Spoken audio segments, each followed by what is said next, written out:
रास्ते वीरान थे, हवाओं में एक अनजानी सी सिहरन थी। शहर की चकाचौंध से कोसों दूर एक ऐसा इलाका जहां परिंदे भी पर मारने से कतराते थे। यहां की मिट्टी खूनी है और फिजाओं में आज भी लाशों की महक आती है। ये दास्तान है उस वीराने की जिसे दुनिया नकिता का साम्राज्य कहती थी। साल 1980 का दौर था। ठाकुर प्रताप सिंह का राज उस इलाके में चलता था। उनकी हवेली के दरवाजे पर 2 बड़े हाथी झूमते थे और उनका रसूख राजाओं जैसा था। लेकिन उस काली रात जब चांद बादलों के पीछे छिपा था, उनके छोटे भाई की लाश मिली। शरीर का एक एक कतरा जैसे किसी दरिंदे ने नोच लिया हो। गांव में दहशत फैल गई। बूढ़े कहते थे ये काम किसी इंसान का नहीं, ये नकिता है, वो भटकती हुई डायन जो खूबसूरती से मर्दों को मदहोश कर उनकी रूह का सौदा कर लेती है। गांव वाले मशाले लेकर निकले। आग की लपटें अंधेरे को चीर रही थीं। टीले पर वो खड़ी थी, सफेद लिबास, खुले बाल और वो आंखें जिनमें साफ मौत थी। नकिता, उसने गांव वालों को देखकर अपनी गर्दन टेढ़ी की और एक शैतानी हंसी हंसी। उसे बरगद से बांध दिया गया। नफरत इतनी कि किसी ने उसकी बात नहीं सुनी। जैसे ही लकड़ियों में आग लगी, लपटें आसमान छूने लगी। दर्द के बजाय उसने श्राप दिया, प्रताप सिंह, मेरी राख दबा दोगे पर मेरी भूख नहीं। मैं तुम्हारे ही खून से जन्म लूंगी, तुम्हारे ही घर की रौनक छीन लूंगी।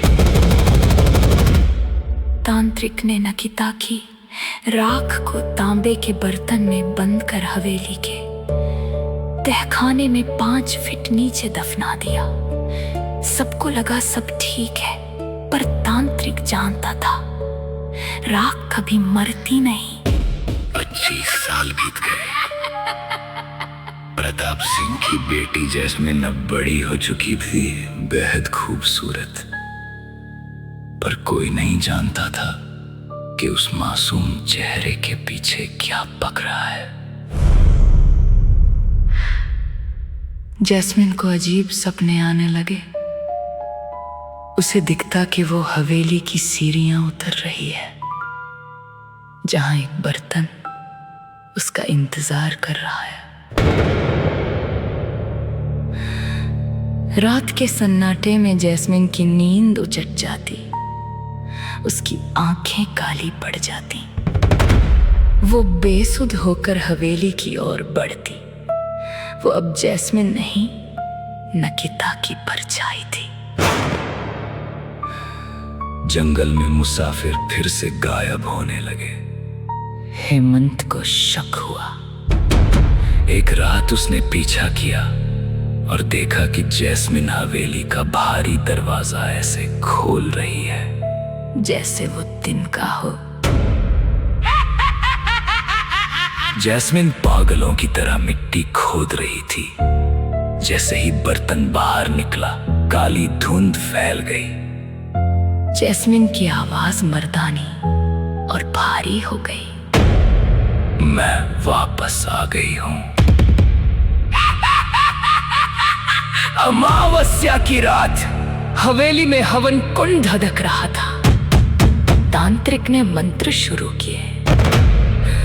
जैस्मिन हवा में उठने लगी, उसकी खाल खींचने लगी और चेहरे पर नकिता का अक्स उभर आया। हेमंत ने साहस दिखाया और वो तांबे का बर्तन आग में फेंक दिया।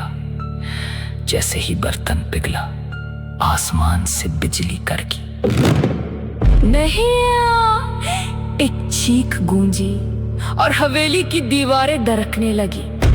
नकिता की रूह जैस्मिन के जिस्म से बाहर निकलकर जलने लगी। धमाके के साथ वो काली परछाई धुएं में बदल गई।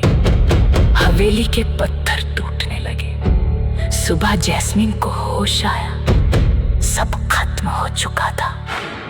हवेली अब पत्थरों का ढेर थी, पर आज भी लोग कहते हैं खंडहरों की मिट्टी से फुसफुसाहट आती है। भूलना मत, मैं फिर लौटूंगी।